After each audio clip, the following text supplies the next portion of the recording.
Bienvenue tout le monde dans l'édito. Écoutez, aujourd'hui, on va parler de quelque chose qui a circulé beaucoup sur les réseaux sociaux Mmh. dans les derniers jours. En fait, je pense que c'est sorti, c'est vendredi passé ou Ouais, jeudi passé. Et là, ça nous a sorti de Trump, ça nous a sorti de la campagne électorale fédérale parce que c'est un sujet québécois.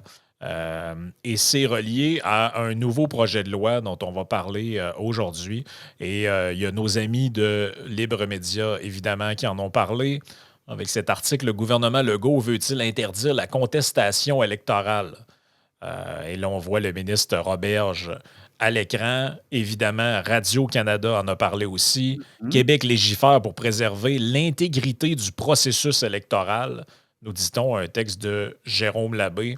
Et dans le Journal de Montréal également, on en parle avec intégrité du processus électoral. Troller les élus coûtera cher.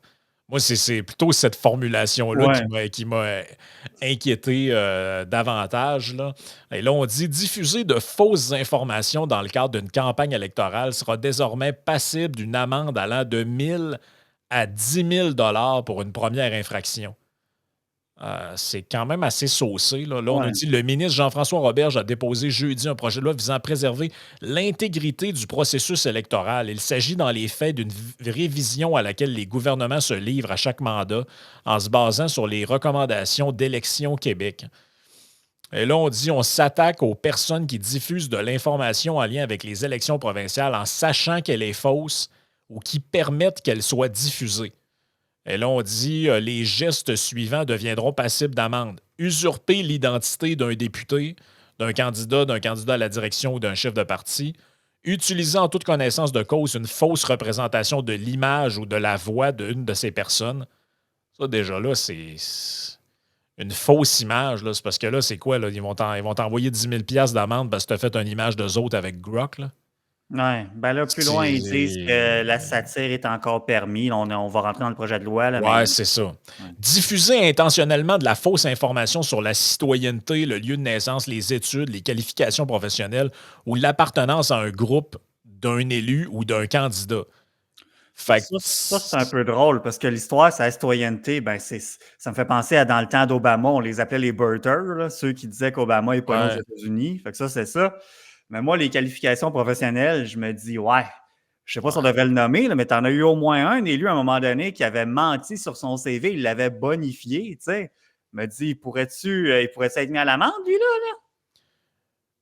Ouais, puis tu sais, moi, je pense à plein d'affaires qu'on a eues, là, genre des gens qui disaient.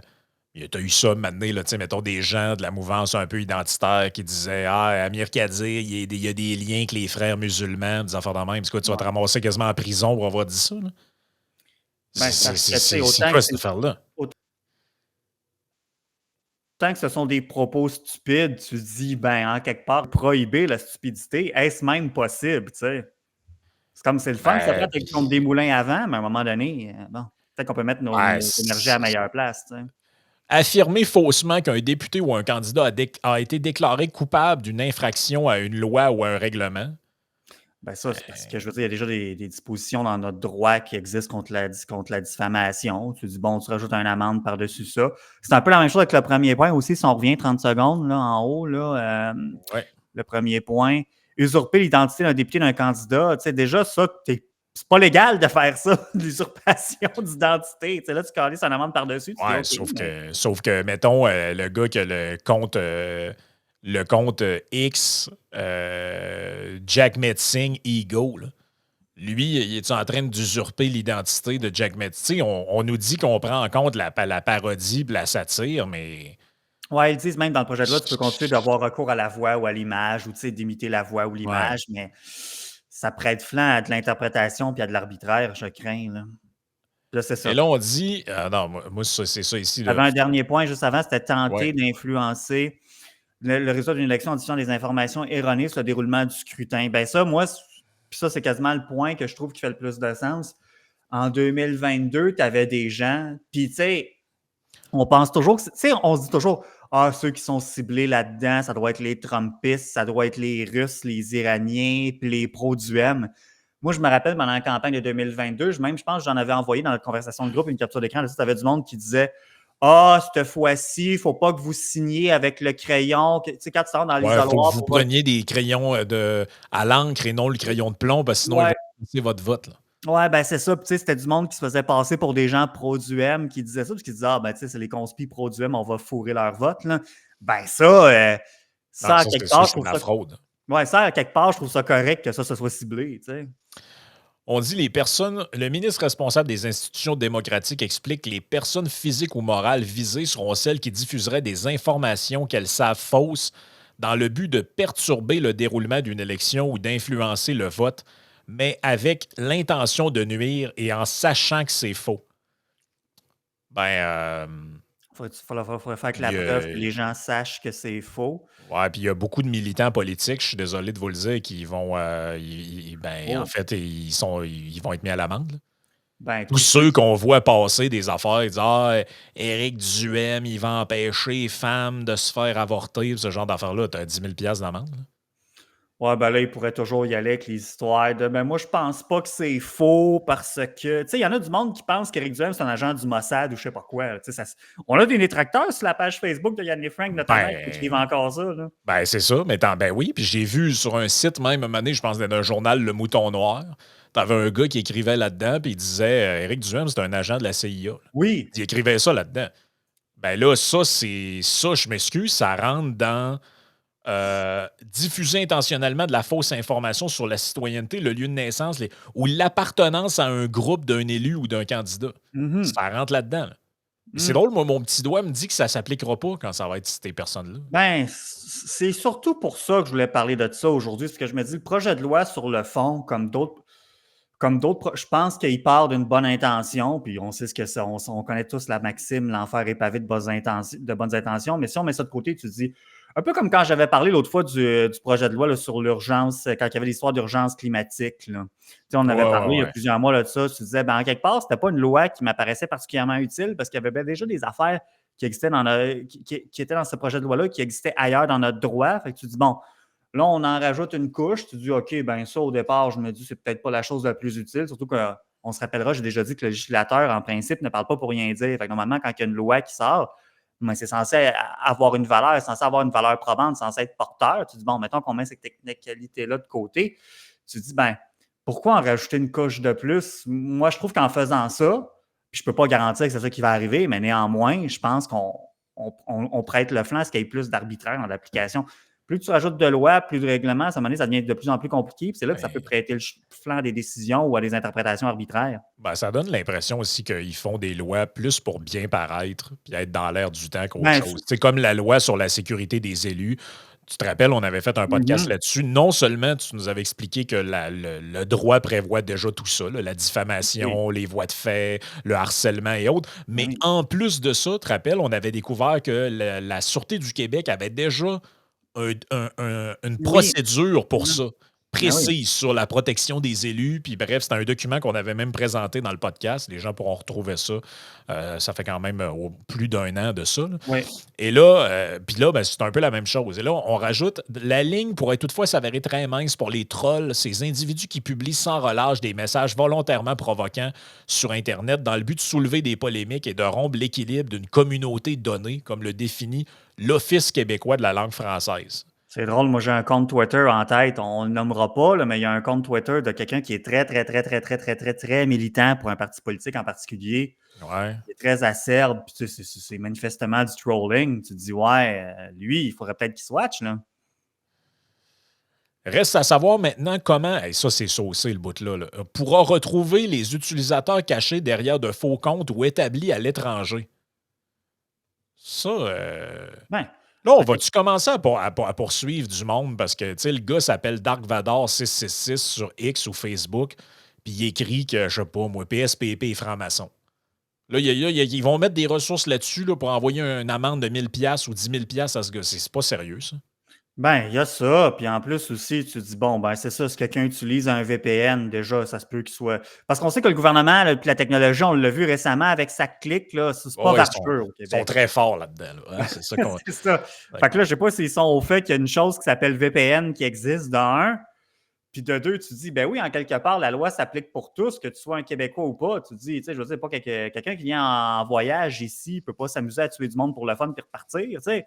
C'est un peu, bon, évidemment, le meurtre, c'est un crime fédéral, mais bon, comprenez ce que je veux dire. Sauf qu'encore une fois, ça amène à ce que tu viens de dire. Tu te dis, OK, mais c'est-tu opportun de mettre des ressources là-dessus? Tu sais, oui, on a tous un problème avec les bots russes et tout ça, mais tu te dis, ben, peut-être qu'il faudrait peut-être que les gens, c'est correct, je pense, de vouloir s'attaquer à ce problème-là, mais par ailleurs aussi, il serait intéressant de dire, il faudrait peut-être qu'on fasse un petit peu plus d'éducation citoyenne, il faudrait peut-être que les gens soient un petit peu plus connectés, c'est le cas de le dire, tu sais, Ah, c'est ça.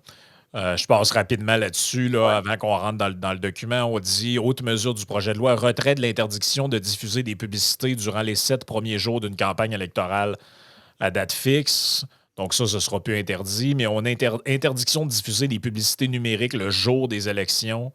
Lors des élections partielles ou anticipées, il sera interdit de diffuser de la publicité numérique durant les 7 premiers jours.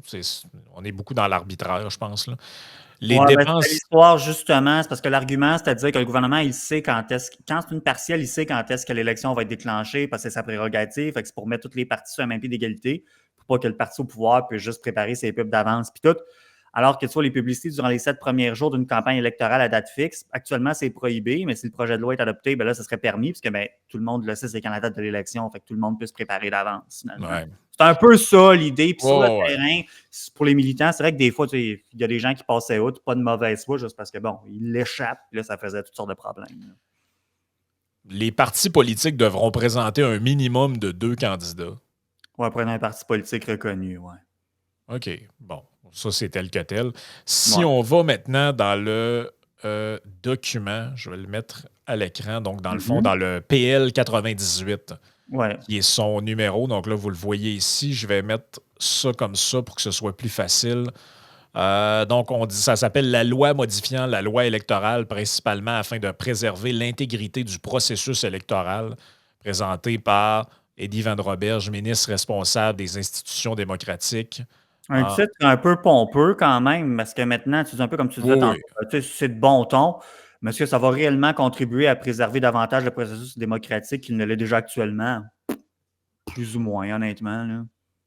Ben, ça, c'est ça. Là. Ben là, je te laisse expliquer peut-être les notes que tu avais prises là-dedans, si tu veux qu'on Ben, mette c'est en ça, face tu sais, quelque chose en particulier. dans les notes explicatives, c'est ça, ça reprend ce qu'on vient de regarder dans les articles, c'est-à-dire que tu vas avoir une infraction visant quiconque diffuse certaines informations qu'il sait fausses avec l'intention d'influencer les résultats d'une élection, d'en perturber le déroulement ou de compromettre la confiance du public dans le processus électoral ou représente faussement certaines personnes avec une telle intention. Bon, je veux dire, tu sais, la défense que je vois par rapport à ça, ben, c'est de dire, ben, moi, je ne savais pas que c'était faux, c'était quoi l'intention. Tu sais, là, l'intention de la personne, c'est pas quelque chose qui est facile à prouver non plus. Tu dis, bon, Mm. là, un peu plus loin, ben là, ça parlait le paragraphe d'après de ce qu'on vient de parler, les interdictions de publicité là, dans certaines périodes. Bon, ça, on vient d'en parler. Maintenant, ça, quelque chose que je trouve intéressant. Le projet de loi prévoit que les partis politiques doivent faire rapport au directeur général des élections des dépenses qui se rapportent à une publicité diffusée pendant un certain nombre de mois avant la période électorale. Ah, ça, c'est intéressant, ça. Quant à de telles dépenses faites par un tiers, le projet de loi prévoit que ce dernier doit produire un avis d'intention auprès du directeur général des élections avant qu'elles ne soient diffusées les publicités concernées et qu'il doit faire un rapport de ses dépenses. C'est un peu plus facile, tu sais, si tu as des groupes de pression, des organismes et tout ça là, qui essaient d'influencer Mm. en période préélectorale, on sait qu'en période électorale, bon, c'est déjà plus encadré. Ben là, ça, c'est une partie que je trouve intéressante du projet de loi. C'est-à-dire qu'en quelque sorte, ça les force davantage à jouer à visage découvert au grand jour, au vu et au su de tout le monde. Là. Fait que ça peut être intéressant. OK. Bon, parfait. Je vais peut-être passer Ouais, ça, on peut passer. Oui. à la prochaine page. Bon, ça, on peut passer aussi, c'est pas On en particulièrement. a. Bon, ça, là, en gros, là, c'est que on revient sur l'importance que, tu sais, les partis politiques au déclenchement des élections, souvent, normalement, tu obtiens du directeur de scrutin la liste électorale des électeurs de ta circonscription Ouais. pour ton pointage. Ben là, normalement, c'était déjà le cas, me semble, mais là, maintenant, il insiste davantage sur le fait que tu dois détruire ça. C'est pas quelque chose que tu gardes là, pour après l'élection indéfiniment, ou si tu es un élu, tu as accès à ça, tu te retires, tu prends ta retraite, tu démissionnes en cours de mandat, ou Ben, que tu veilles à ce que ça soit détruit, ce qui n'est pas une mauvaise chose en soi. penses-tu que ça a un lien un peu avec l'espèce de logiciel là, qu'on avait eu un scandale Ouais, là-dessus, là, que tu avais entre autres, je pense, c'était comment il s'appelle, Sylvain Lévesque. ouais, puis c'était Euh, CAC. Comment il l'appelait le logiciel? Là, ouais, c'est que je me souviens plus, là, mais bref, en ouais. gros, ce logiciel-là, ça faisait en sorte que si tu te présentais au bureau de comté de ton député, ben là, il y avait quelque part d'un logiciel. En fait, le bureau de comté utilisait ce logiciel-là, qui est un logiciel électoral, mais un coup que l'élection est finie. Là. C'est Coalist que ça s'appelait. Coaliste, Ouais, ouais, ouais. à lequel tu étais quasiment fiché, là, tu sais, genre pour qui tu votes, puis Ouais. tout ça. Là. Ça, c'est pas supposé d'être un truc Non, pertinent là, dans le cadre de. non, c'est un outil politique. Puis alors que quand tu vas dans ton bureau de comté, tu t'en vas pas voir, tu t'en vas voir ton élu à l'Assemblée nationale, pas ton élu de la CAQ. C'est comme ça que ça fonctionne dans notre système. Exact.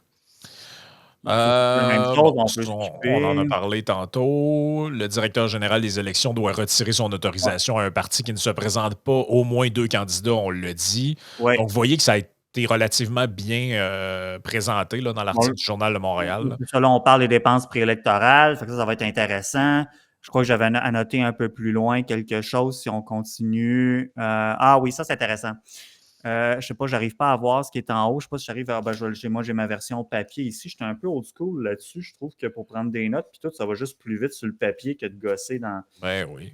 avec Acrobat. OK.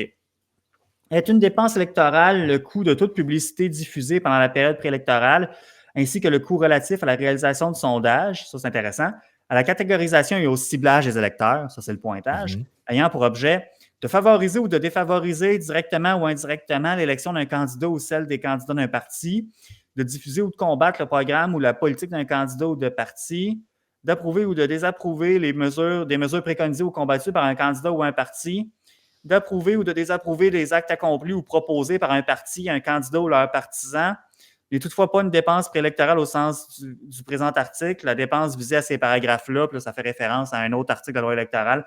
En gros, ce qui est visé là-dedans, je l'ai résumé ici, c'est qu'on vise quoi? Il y a une exception qui est prévue par exemple, les journaux, les livres, les émissions d'affaires publiques, les émissions de radio. Puis si jamais aussi, par exemple, tu organises une assemblée de choix de candidats, ben, tu dis, tu peux dépenser jusqu'à 4000 pièces pour faire ton Ouais. assemblée, faire ta promotion et tout. Puis il n'y aura pas en période préélectorale, puis il n'y aura pas de problème. Tu ne seras pas visé par les obligations de divulgation ou particulières ou quoi que ce soit. Là. OK.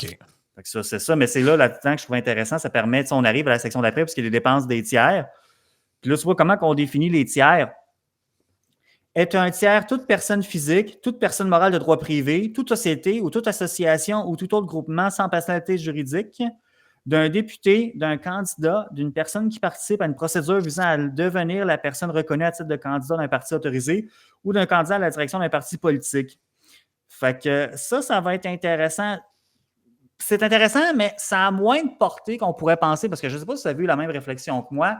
Moi, quand j'ai commencé à regarder le projet de loi, je me disais, bon, enfin, on va essayer de contrôler davantage les dépenses des tiers, c'est numéro un en période électorale, dont notamment, évidemment, les syndicats. On le voit, là, Magali Ouais, Hermel, ouais, qui se fait aller pas mal ces temps-ci, ouais. contre Ouais. Polev et tout. Là, on est en période électorale, c'est différent, mais comprenez bien que son discours n'a pas changé par rapport à la période préélectorale. Et là, tu dis, ben, fait que ça serait intéressant d'encadrer ces gens-là. Mais moi, comment je lis, on vise davantage, tu vois, c'est toute personne physique, morale, société ou association ou tout autre groupement d'un député, d'un candidat, d'une personne qui participe à une procédure visant à le devenir, blablabla. Ben là, écoutez, puis encore une fois, comme je le dis toujours, ce n'est pas des conseils juridiques qu'on donne ici, mais moi, comment je lis, c'est qu'on dit, ouais, on vise davantage un groupe qui est intimement associé à un député, un élu, un candidat, etc. Ouais, ouais, ouais. Alors que là, c'était juste un organisme de la société civile. Peut-être que mon interprétation est erronée, si j'invite les auditeurs à s'exprimer là-dessus, mais j'ai l'impression que malheureusement, tu vas avoir un échappatoire comme ça, c'est que par exemple, les centrales syndicales ou d'autres organismes de la société civile vont pouvoir dire, ben non, nous, on n'est pas associé directement à un parti, on ne fait pas la promotion, par exemple, Ouais. d'un candidat spécifique de Québec solidaire à Montréal ou quoi que ce soit. On fait juste dénigrer, par exemple, tel type de politique qui s'adonne à être mise de l'avant, par exemple, par Éric Duhaime. Un peu le genre le discours de Magali Picard, pour ceux qui ont écouté Yann et Frank de ce matin, qui dit « On vise pas personne, c'est juste que Pierre Poilievre, on vise des politiques à des politiques qui s'en prennent aux travailleurs, c'est ça que Pierre Poilievre fait. » Vous voyez le genre, là? Ouais. Alors que, contrairement à ça, tu pourrais avoir, mettons, je sais pas, moi, si tu as un mouvement jeunesse qui est relié à un parti, Ouais. ben lui, il va être visé par ça. Là. Le mouvement jeunesse ne peut pas dépenser 150 000 $ dans la campagne en publicité, tout, sans qu'il y ait un encadrement à ça. Là. Ouais. C'est ce que je comprends. Là. Quelque chose de même, ouais. Sans trop rentrer dans les détails, là, ouais, c'est un peu ça. Puis là, justement, les tiers doivent faire un avis d'intention. Ça dit, ben, tu sais, j'ai l'intention de m'engager. Ben, les tiers tels qu'on vient de les définir, là. Ouais. Donc, s'engage à faire telle ou telle dépense dans la période préélectorale. Bon.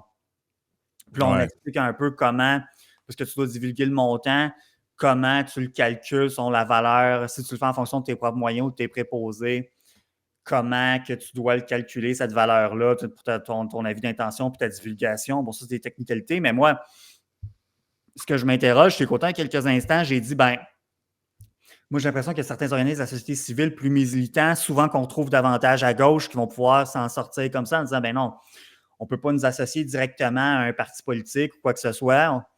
Moi, ce que je redoute, par contre, c'est qu'à de l'autre bord du spectre, c'est qu'on dit, ben, une organisation, entre guillemets, comme la nôtre, qu'on est clairement partisans. On dit, ben nous, on est des libérales on est des libéraux au sens classique du terme. Nous, on sait qu'on a des amis au podcast, on ne s'en cache pas. C'est ça notre différence par rapport avec les grands médias. C'est pas tant qu'on prétend être impartial, c'est que nous, on prétend être transparent sur notre partialité. Exact. Ben, tu dis, je sais pas, moi, si quelqu'un, un Jonathan Poulain ou quelqu'un qu'on aime bien, qui est associé, qui a déjà été associé au podcast, se présente, qu'on dit, hey, allez à son événement, faites ci, faites ça. Ou tu sais, ben, allez suivre sa page Facebook, jetez un coup d'œil, ou tu sais, ben, si vous voulez l'encourager, voici comment. Est-ce qu'on peut tomber sous le couperet de cette patente-là?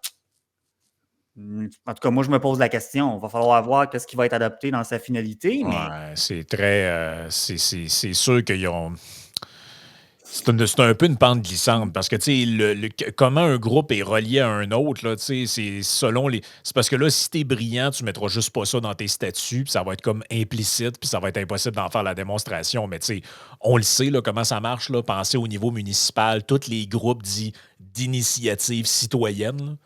Ben, c'est pas des initiatives citoyennes qu'il y a 3-4 voisins qui se sont levés un matin et qui ont dit « Ah, c'est du quoi, on aimerait ça avoir le prolongement de la ligne rose ou avoir un tramway à Québec. » C'est pas de même ça marche. Là. C'est que tu as des groupes militants qui sont clairement alignés vers certains partis politiques.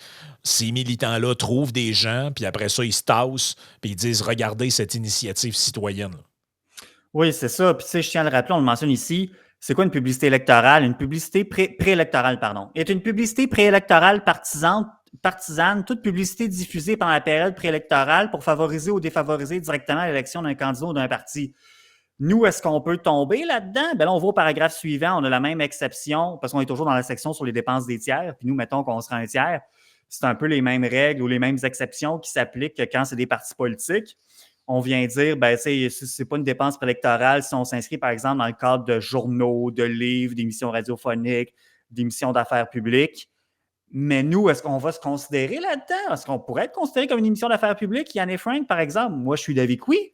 Mais on le sait mais là, c'est ça, je disais tantôt, moi, je m'inquiète de l'arbitraire, parce qu'on sait, on n'est pas comme les coulisses du pouvoir Radio-Canada le dimanche matin, on n'est pas dans un média traditionnel, on ne bénéficie pas de subventions, on est comme moins encadré. Là, on sait qu'on a des détracteurs qui vont dire que nous autres, on opère dans le Far West et tout et tout. Fait que là, est-ce qu'on tomberait sur le coup de l'exception ou pas? Ben oui, c'est ça, là. Effectivement, c'est très. Puis est-ce que ce qu'on fait, mettons, est-ce que c'est vraiment un problème?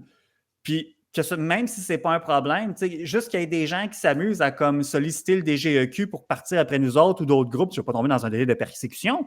Mais on sait que c'est des choses qui sont faites, notamment pendant la pandémie. Tu te dis, ben là, est-ce qu'on ne fait pas juste, jusqu'à quel point qu'on ne fait pas juste créer plus de problèmes qu'on en règle réellement, finalement? Oui, là, on arrive au bâton à la fin du projet, donc l'article 88.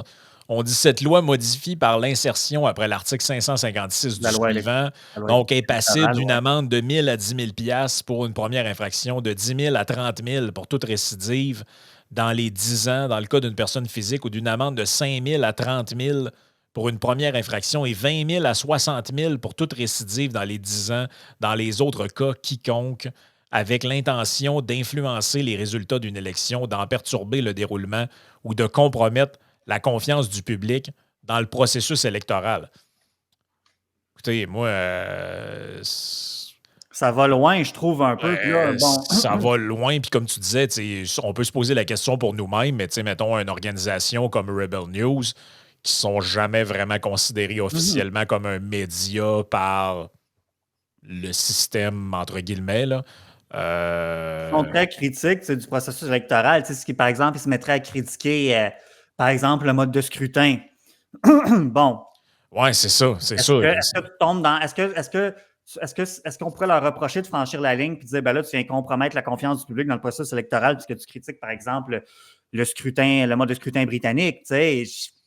Ouais, mettons que tu arrives à la prochaine élection puis que Québec solidaire a 12 des votes et 1 ou 0 député. Puis toi, tu te dis, voyons, c'est une arnaque, cette affaire-là. Oh, arnaque. Là, t'as peu, là. T'es-tu en train de remettre en cause l'intégrité du processus électoral? Ouais. Moi, je trouve que c'est une pente glissante, cette affaire-là, puis en tout cas, c'est pas précisé là-dedans. Là. Puis il y a un voile de ce qu'on appelle en anglais le tone policing, justement, c'est de dire, là, t'as dit arnaque, hey, hey, hey. Oui, oui, puis comme tu le soulignes dans tes notes, est-ce que ça s'applique aux élus? Parce que les élus, pendant qu'ils sont candidats, ils en disent des affaires pas vraies, là. Et ils le savent. Je vais vous donner quelques exemples à la volée. Oui, on en a des études sur le troisième lien. Legault, pendant la campagne 2022, finalement, on a su que c'était pas vrai. Il avait inventé ça. Puis, regarde, il y en a plein d'exemples. Là. Ben oui. Puis pensez aux révélations qu'avait faites Pascal Paradis, qui finalement s'est ramassé au PQ, qu'on a appris qu'il se faisait un peu creuser par la CAQ, puis il avait révélé des échanges de textos où quelqu'un à la CAQ lui disait « Ouais, on n'a pas l'intention de le faire, le pont. Embarque avec nous autres, puis on va annoncer ça plus tard. » Ça, c'est t'as menti délibérément au monde, là. Ben là, je me dis que ça pourrait jouer en fonction de quand est-ce que tu fais ces déclarations-là. Finalement, est-ce que tu es dans la période préélectorale? Puis vous pourrez aller voir le projet de loi, je ne vais pas rentrer dans la technicalité de c'est quoi la période préélectorale, mais est-ce que tu es dans la période préélectorale ou c'est dans la période électorale? Ou si tu es en milieu de mandat, fait que anything goes, tu sais. C'est un peu drôle aussi, parce que est-ce que ça n'aura pas l'effet pervers de dire, ben, tu as un incitatif à comme, si pour dire des menteries, mais surtout pas. Tu sais, évidemment, idéalement, c'est jamais joli de mentir dans une élection, de mentir avant une élection, dans la fameuse période préélectorale. Mais si t'es en milieu de mandat, let's go, il n'y a pas de trouble. C'est un peu weird, tu sais. Ouais, c'est ça. Tu soulignes, parce que ça, c'est les points qu'on avait dit tantôt dans l'article. Tu disais, est-ce qu'un candidat pourrait être mis à l'amende pour avoir amplifié son CV? Ben oui. Ça, c'est arrivé plus qu'une fois, là. Ben oui. Oui, moi, j'ai été conseiller de tel ministre, tout, finalement. C'est le gars, il a amené une bouteille d'eau aux rencontres. Si t'en as bien un milieu de poseurs, c'est bien la politique, là.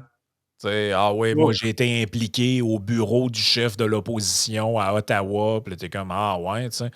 Fouille un peu, qu'est-ce qu'il faisait, ce gars-là, ou cette fille-là, pas grand-chose, là. Non, c'est ça. Là, c'est ça, c'est parce que, il y a quelque chose là-dedans qui est. En fait, moi, je lis ça depuis tantôt, là.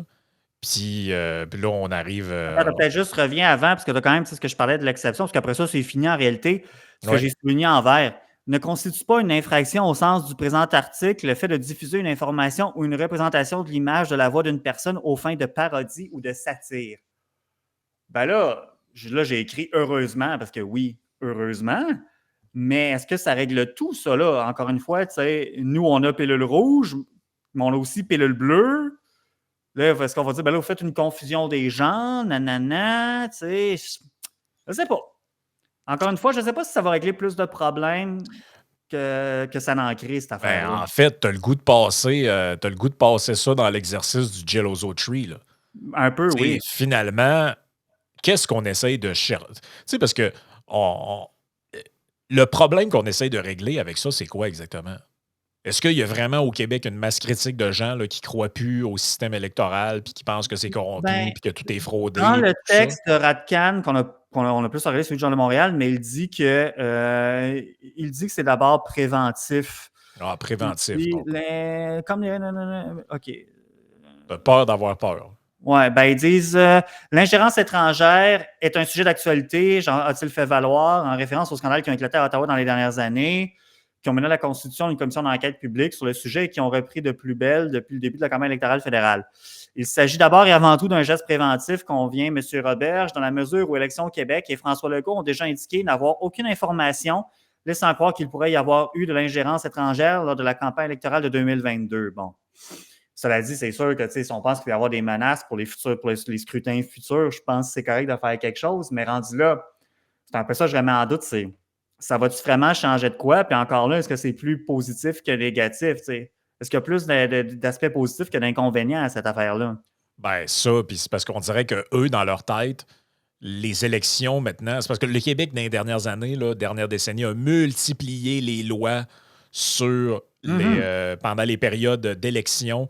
Et tout ça est un peu pour laver plus blanc que blanc, on dirait, pour créer en fait, les élections sont maintenant un genre de safe space, là, dans lequel, parce que là, on a cette loi-là, on a eu la loi sur la protection des élus, on a eu plusieurs vagues de modifications Mhm. des contributions électorales de financement politique. Donc, dans un premier temps, c'était 1000 $, on a ramené ça à 100 $. Là, tu sais, on a pour lutter contre le système des prête-noms puis tout ça.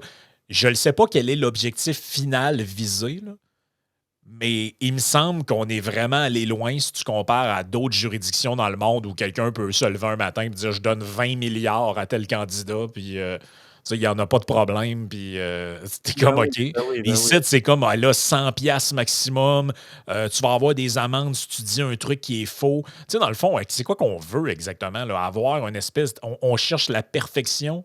On cherche un système dans lequel il n'y aura personne qui va dire de niaiseries. Tu sais, on dirait que tranquillement, pas vite, tu sais, le climat que ça va instaurer, ce genre de truc-là, c'est hey, il faut vraiment que je fasse attention à ce que je dise. J'avais envie de dire ça, je le dirai pas. Tu sais, c'est comme d'une forme d'autocensure que tu induis avec ça, parce que tu te dis, ouais, d'un coup, je partage de quoi qui est pas vrai, je pourrais me ramasser avec un Ben, amende. c'est ça, c'est ça un peu une de mes craintes, c'est que ça éloigne encore davantage le citoyen de la chose publique, ça les intéresse encore davantage, puis qu'on vienne aseptiser encore davantage la politique finalement. Parce que tu sais, des médias comme le nôtre, comme les médias, comme d'autres, ben, tu sais, ça met un peu de couleur, puis je pense que c'est comme ça qu'on peut raccrocher davantage de gens à la chose publique.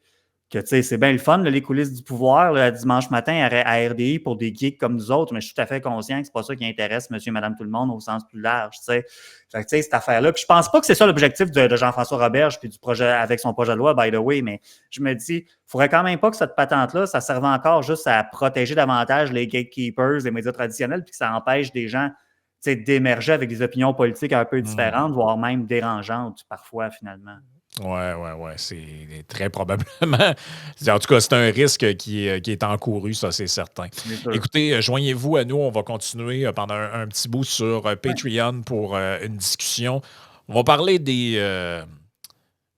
on va parler finalement comment je dirais ça, de la mentalité confineur Oui.